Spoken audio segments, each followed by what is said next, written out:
ও এলাকার লোকেরা, নিজের হাতে মূর্তি বানিয়ে মাথাটাকে নিচু করে ওম নমো ভগবতী কেন পড়ো? কেন কেন? ক্বালু ওয়াজাদনা আবানা লাহা আবিদিন। দেখেন কনভারসেশন কি এক পক্ষের হয়? কথোপকথন করতে হলে কয় পক্ষ লাগে? উনি বললেন এই মূর্তিগুলোর সামনে তোরা মাথা নত করে দাঁড়িয়ে থাকিস কেন? তারা বলল ওয়াজাদনা আবানা লাহা আবিদিন, আমরা আমাদের বাপ দাদাদেরকে দেখছি এরকম করতে, এজন্য আমরাও করি।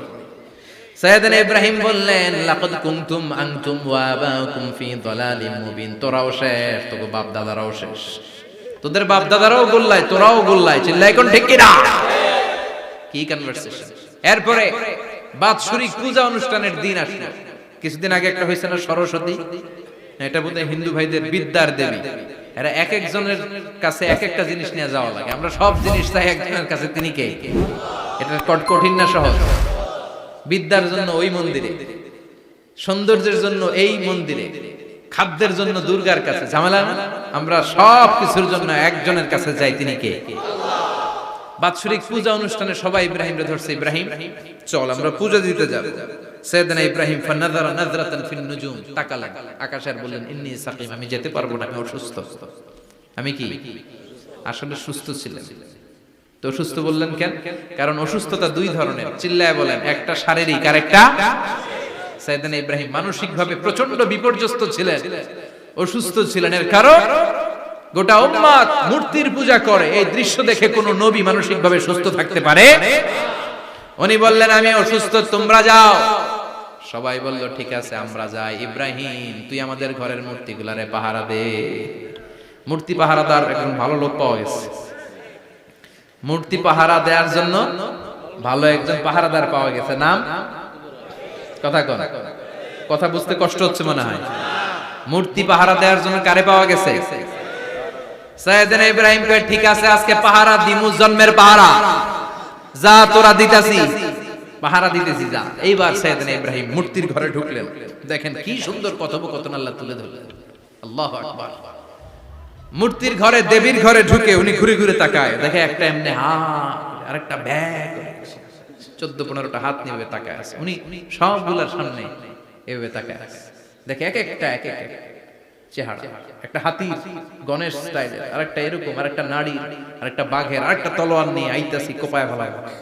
আছে না নাই? সবগুলোর সামনে যায়, যে দেখে আর অবাক হয় কত ধরনের খোদার কাছে এরা কত কিছু চায়। আর যে দেখে প্রত্যেকটার সামনে ডেজার্টস আইটেম, মিষ্টান্ন, এক একটার সামনে রসমালাই, এক একটার সামনে কালো জাম, লাল জাম, রসগোল্লা, চামচাম, দুধ মালাই, মালাই চপ। আছে না নাই? জিব্বায় পানি চলে আসছে নাকি? তো সাইয়েদনা ইব্রাহিম অবাক, কি রে এত মূর্তি, এত ডিজাইন, এত ভাবে আর অঙ্গভঙ্গি করে আছে, এত খাবার দেয়া, খায় না কেন? সাইয়েদনা ইব্রাহিম ভাবলেন মনে হয় নাগাল পাই না, আমি একটু তুইলা ধরি। উনি রসমালাইয়ের বাটিটা নিয়ে যেটা হা করে আছে ওইটার সামনে যায়, কয় খা। কি কয়? বানাই কইতেছি মনে হয়। ফারাগা ইলা আলিহাতিম, মূর্তিগুলোর কাছে গেলেন। ফাকালা আলা তাকুলুন, খাবি না? ওই খাবি না ডারে আমি কিছু খা, কোরআন থেকে বলছে, ঠিক কি না? উনি ভাবলেন ওরা হয়তো খেতে পারে না, নাগাল পাচ্ছে না, কিংবা আমারে দেখে লজ্জা পাচ্ছে। নিজ থেকে রসমালাইয়ের বাটি তুলে ধরলেন। উনি বললেন খা, আর ওগুলা কয় হা হা করে রয়েছে, নরেও না সরে। উনি মুখের সামনে তুলে ধরে বললেন আলা তাকুলুন, খা। সবগুলার সামনে গেলেন, খা খা। কেউ খায় না, ওগুলো হা করে আছে। সাইয়েদনা ইব্রাহিম বললেন খা, কেউ কথা কয় না। উনি বললেন খাবি না কেন? তাইলে কথা ক। এই যে কষ্ট করে উড়াইলি, মুখের সামনে দিলাম, খাবি না কেন? কথা বল। আলা তাকুলু, খাবি না কেন? কথা বল।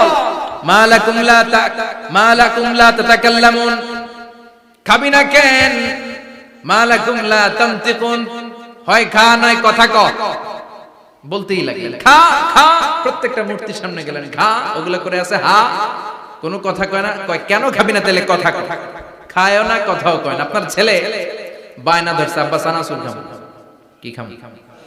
চানাচুর কিনে দিলেন, এই নে চানাচুর। এখন চানাচুর খায় না। কিরে বাপ খাবি না কেন? কথাও কয় না, খায়ও না, কথাও কয় না। এখন বাকি আছে কোনটা? কথা কর। ফারাগা আলাইহিম দারবাম বিল ইয়ামিন, ডান হাতে কোপানো শুরু করলেন। ইচ্ছা মতো ঘুষি কিল মারতে মারতে মূর্তিগুলার সাইজ। ফারাগ আলাইহিম দরবাম বিল ইয়ামিন, এক একটা নবীর হাতে জান্নাতি শক্তি দিয়েছে কে? খা নাইলে কথা ক, খায় না, কথাও কয় না, বাকি আছে মাইর মারতে শুরু করলেন। মারতে মারতে সব শেষ, তারপরে খুঁজে পেলেন একটা কুড়াল। কি পাইলেন? কুড়াল দিয়ে মারতে আরো সুবিধা, খালি এটা এভাবে মারে ওইভাবে মারে, মারতে মারতে যতগুলো মূর্তি ছিল সবগুলো মেরে বড় মূর্তিটার গায়ে মারতে যাবে, in the meantime stop, না এটারে মারো না। ফাজআলাহুম জুদাদান, সবগুলোর টুকরা টুকরা, ইল্লা কাবীর আল্লাহুম, বড়টা ছাড়া ওইটারে রেখে দিলেন। আর বুদ্ধি করে কুড়ালটারে বড়টার কাঁধে ঝুলাইয়া দিলে, বড় মূর্তিটার কাঁধের মধ্যে ঝুলাইয়া দিলেন। ঘটনাটা সুন্দর হয়েছে না? এখন কেমন যেন মনে হয় এটা কুপাইয়া দাঁড়ায় রয়েছে বাবার বেটার মতো। বড় পূজার শেষ, পূজার দিনক্ষণ শেষ। বিকেল বেলা পূজা মণ্ডপ থেকে সব এসে দেখে সর্বনাশ। পাহারাদার ইব্রাহিম কই, আনতা ফাআলতা হাযা বিআলিহাতিনা ইয়া ইব্রাহিম। ইব্রাহিম, সর্বনাশ কে কইছে? তুই কইছত নি? কই আইন বড়টাই কইছে, ওইটারে জিজ্ঞেস করো। বাল ফাআলাহু কাবীরুহুম হাযা ফাসআলুহুম ইন কানু ইয়ানতিকুন। কোরআন থেকে বলছে, আমি করি নাই। ওই দেখ কুড়ালটা কার কান্দে? বড়টার কান্দে, ওইটারে জিগা। সবাইকে খাইছে। সবাই বলে, ইব্রাহিম তুমি কি জানো না এগুলো কথা বলে না? সাইয়েদনা ইব্রাহিম বলে যে এটা কথা কয় না, ওইটার পূজা করস কেন? যেটা কথা বলে না, যেটা নিজেরাই নিজেদেরকে মায়ের থেকে বাঁচাতে পারে না, নিজেরাই নিজেদেরকে রক্ষা করতে পারে না, তোরে কিভাবে রক্ষা করবে? এগুলোর পূজা কেন করিস? ফাবুহিতাল্লাযী কাফার, কারো কোনো জবাব নাই, লা জবাব। সবাইকে, ইব্রাহিম তুই বড্ড বেড়ে গিয়েছিস, তোরে নমরুদের কাছে নেওয়া হবে, রশি দিয়ে পেঁচিয়ে নমরুদের কাছে নেওয়া হবে। নমরুদের নাম শুনছেন? শোনেন নাই বোধহয়, শোনেন নাই? পৃথিবীতে 4 জন বাদশা ছিল, যারা গোটা বিশ্বের বাদশা। গোটা বিশ্বে 2 জন কাফের, 2 জন মুমিন। মুসলমানের একজন হচ্ছে যুলকারনাইন, আরেকজন হচ্ছে সাইয়েদনা সুলাইমান। কাফেরের একজন হচ্ছে বাখতানাসার, আরেকজন হচ্ছে নমরুদ।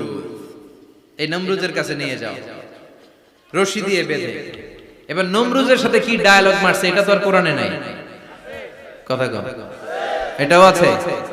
নমরুদ বলে, ইব্রাহিম শুনলাম তুমি নাকি আমাদের খোদাগুলোরে মারছো,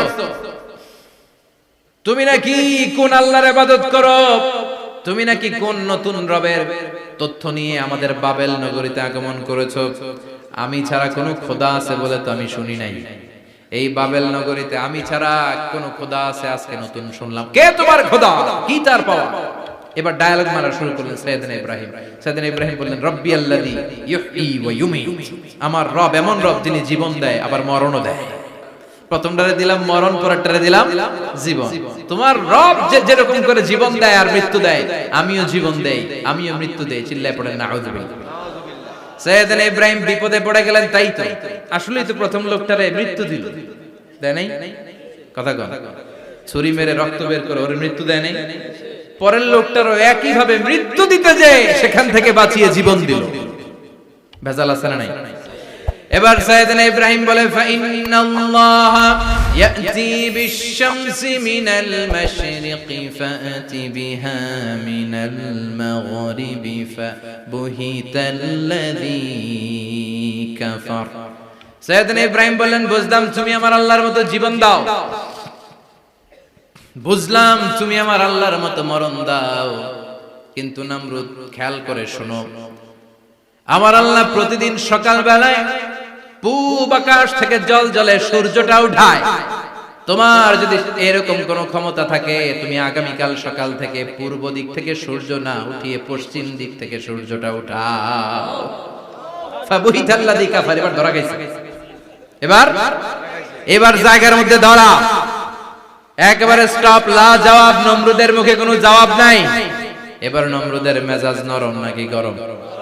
কথা কয়, গরম মেজাজ নিয়ে কয়, হাররিকু, এটারে আগুনে জ্বালা, এটারে আগুনে ফেল। নমরুদ বুঝে নাই যে আগুনের মালিক কে। বিশাল আগুনের কুণ্ডলি পাকিয়ে সাইয়েদনা ইব্রাহিমকে আগুনের মধ্যে ফেলে দেয়া হলো। হাতের মধ্যে রশি, পায়ের মধ্যে রশি, সারা দেহের মধ্যে রশি পেঁচিয়ে আগুনের কুণ্ডলিতে ফেলে দেয়া হলো। মুহূর্তের মধ্যে আগুনের প্রজ্বলন শক্তি ওই রশিগুলোকে জ্বালিয়ে পুড়িয়ে সারখার করে দেয়, কিন্তু সাইয়েদনা ইব্রাহিমের দেহের একটা পশমও জ্বালায় না। যে রশি দিয়ে টাইট করে বাঁধছে ওনার দেহের সাথে লাগানো টাচ করা রশি, ওই রশি জ্বলে যায়, কিন্তু সাইয়েদনা ইব্রাহিমের পশম জ্বলে না। চিল্লায় পড়েন আল্লাহু আকবার। আজ যদি তোমাদের মাঝে কেউ ইব্রাহিমের মতো ঈমান আনিতে পারো, অগ্নিকেও পুষ্প বলে পরিণত করিতে পারো, ঠিক কি না? মুসার মতো ঈমান হলে রাস্তা হবে সাগর জলে, ইউসুফের মতো ঈমান হলে একে একে দরজা খোলে। সাইয়েদনা ইব্রাহিমের মতো ঈমান যদি আজ থাকে বিদ্যমান, অগ্নিকুণ্ডে দেখতে পাবে খুবসুরতে ফুলবাগান, ঠিক কি না? ওই ঈমানটা দরকার। ওই ঈমান যদি ঈমানের মতো হয়, আগুনের কুণ্ডুলকে ফুলবাগান বানিয়ে দিবে কে? সাইয়েদনা ইব্রাহিম বসে রইলেন, নমরুদ কয় আরো আগুন জ্বালা, এলাকার বড় বড় গাছগুলো তক্তাগুলো কেটে আগুনের কুণ্ডলিতে ফেল। তক্তা লাকড়িগুলো আগুনের কুণ্ডলিতে ফেলা মাত্র দাউ দাউ করে লাকড়িগুলোকে তক্তাগুলোকে আগুন জ্বালিয়ে দেয়, কিন্তু সাইয়েদনা ইব্রাহিমকে জ্বালায় না। সুবহানাল্লাহ। আগুনের মালিক কে? ওই আল্লাহ আজও আছে না নাই? তিনি আগুনকে অর্ডার করলেন, সৃষ্টির শুরু থেকে তোকে একটা ধর্ম দিয়েছি, সব জ্বালিয়ে দেয়া, পুড়িয়ে দেয়া, আজকে কয়েকদিনের জন্য তোর ধর্মটাকে আমি স্টপ করে দিলাম। চিল্লায় পড়েন আল্লাহু আকবার। কুলনা ইয়া নারু কুনি বারদান ওয়া সালামান আলা ইব্রাহিম। আল্লাহ বললেন আগুন খবরদার, আমার ইব্রাহিমের গায়ের যেন পশম না পুড়ে যায়, কারণ ইব্রাহিমের সন্তান হবে ইসমাইল, আর ওই ইসমাইলের বংশে আমি পাঠাবো আখিরি জামানার পয়গাম্বর। ইব্রাহিমের জন্য কিছু না হয়, কোন ইবারদা ঠান্ডা হয়ে যায়, কি হয়ে যায়, কিন্তু এত বেশি ঠান্ডা হবি না যাতে ইব্রাহিমের সর্দি না লেগে যায়। সুবহানাল্লাহ। আগুন বলে আপনি বললেন কোন ইবারদা ঠান্ডা হ, আবার কোন এত ঠান্ডা হবি না যাতে সর্দি না লাগে, কেমন ঠান্ডা হবো? আল্লাহ বললেন সালামান আলা ইব্রাহিম, সালাম হয়ে যা, শান্তির গুলবাগিচা হয়ে যা, এয়ার কন্ডিশন নাতিশীতোষ্ণ হয়ে যা। চিল্লায় পড়েন আল্লাহু আকবার। 40 দিন ছিলেন এই আগুনের কুণ্ডলিতে, কিচ্ছু হয় না। সুবহানাল্লাহ পড়বেন না? শেষ জীবনে উনি ওনার নাতিপুতিদের সাথে গল্পের সময় বলতেন যে আমার জীবনে সবচেয়ে আরামদায়ক সময় কাটিয়েছি আমি ইব্রাহিমের আগুনের, নমরুদের আগুনের কুণ্ডলির ভেতরে থেকে। চিল্লায় এখন সুবহানাল্লাহ। তার মানে পুরো আগুনের কুণ্ডলির এই গুলবাগিচা বানিয়ে দিয়েছে কে? ওনার জীবনের শ্রেষ্ঠ সময় নাকি এটা, সবচেয়ে আরামসে নাকি কাটিয়েছে এই আগুনের কুণ্ডলির ভেতরে। চিল্লায় পড়েন আল্লাহু আকবার। এবার আল্লাহ ডেকে বলেন নমরুদ অনেক হয়েছে, আর না, অনেক চান্স তোমারে দিছি আমি, অনেক ছাড় দিছি, মাগার ছেড়ে দিব না। আল্লাহ কি দেয়? ছাড় দেয়, ছেড়ে দেয় না। মনে থাকবে? চিল্লায় বলেন তো আল্লাহ কি দেয়? কি দেয় না? নমরুদরে এতক্ষণ ধরে কি দিছে, কিন্তু কি আল্লাহ ছেড়ে দিবে? কথা বলেন। আল্লাহ বলে তোরে মারতে আমার কামান লাগবে না, গোলা লাগবে না, ফেরেশতা লাগবে না, তলোয়ার লাগবে না, নমরুদ তোরে মারবো আমি ল্যাংড়া মশা দিয়া। ফাআরসালাল্লাহু তাআলা বাউদা, আল বাউদাতু জুনদুম মিন জুনুদিল্লাহ। এই মশাগুলো আল্লাহর সৈনিক। কথা কর, এই মাছিগুলো আল্লাহর সৈনিক, এই সাপ আর ব্যাঙগুলো আল্লাহর সৈনিক, এই বাতাস আল্লাহর সৈনিক, এই মাটি আল্লাহর সৈনিক। মাটি যদি কাঁপাকাঁপি শুরু করে বসে থাকা যাবে? কথা কন। ভূমিকম্প হইলে সব দৌড়াদৌড়ি আছে না নাই? আগুন লাগলে দুর্ঘটনা আছে না নাই? বাতাস যদি 70 থেকে 80 কিলোমিটার বেগে ছুটে আসে দুর্ঘটনা আছে না নাই? ফারসালাল্লাহু বাউদা, আল্লাহ একটা ল্যাংড়া মশা পাঠালেন। এই ল্যাংড়া মশা নাকের ভিতর দিয়ে ঢুকে মস্তিষ্কের মাঝখানে যে কামড়াতে শুরু করেছে। মশার কামড় খাইছেন না আপনারা? শীতকালে যখন আমরা কম্বল মোড়া দিয়ে ঘুমাই, কানের সামনে যখন পন পন শুরু করে কেমন লাগে? কি বিরক্তি লাগে না? আবার ছেড়ে টেরে আবার শুই, আবার পন পন। তো পন পনের আওয়াজই আমাকে সহ্য হয় না। ওই মশা নাকি দিয়ে ঢুকে এদিকে কামড়া, ওই বেড়ার কেমন লাগে? কথা কন। নাকের ভিতর দিয়ে মশা ঢুকে ভিতরে কুটকুট কুটকুট করে কামড় মারে।